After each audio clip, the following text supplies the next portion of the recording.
What's going on, guys? Mr. GMT here, and I reinstalled my Spigen phone charger, and I wanted to walk through that for you so I can give you an example of how it can go for you and what you need to do to get it done. Personally, I'm a big fan of this design. It basically tightens down and pushes this piece forward when you screw it in, and then it rests on the corner, and it doesn't really block out a lot of the screen.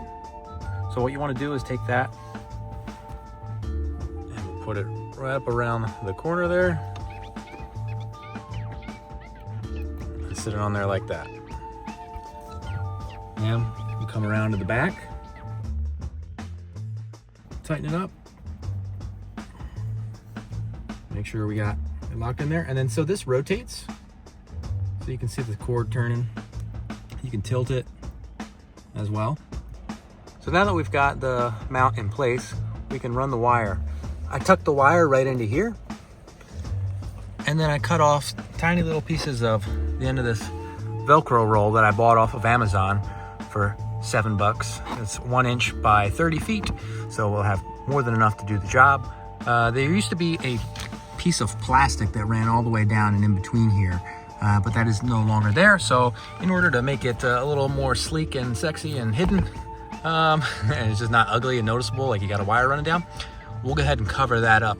Now, what I want to note to you here is that the seatbelt does come down and drag. So I ran the wire down below versus running up, and let me show you an angle from the back.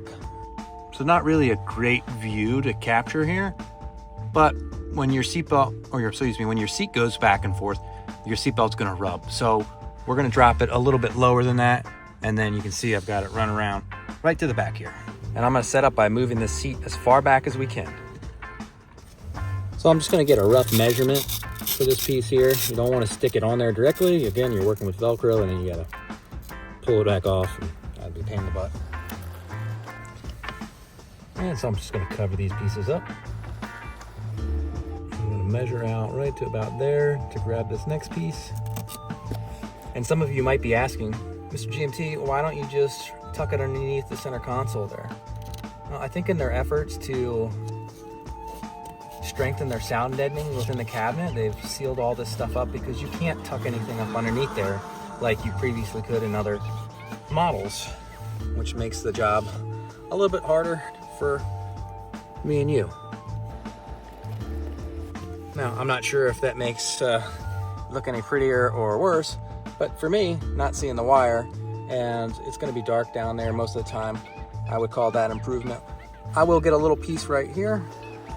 Now, of course, you could go back and, maybe cut these a little bit differently, shape them, clean it up, but for the sake of the video and just kind of getting the job done and covering up the wire, that's all you probably really need to do to get it out of visibility. Now, you could go to the back and cover that up as well if you'd like, but that's basically it. After going back and editing the video, this looks way worse than it does in person. Hard to see in person, but even putting the light on it, you can see how much better it actually matches up in color. So trust me, it doesn't look as crappy as it did when I was doing it in person as it does on the video.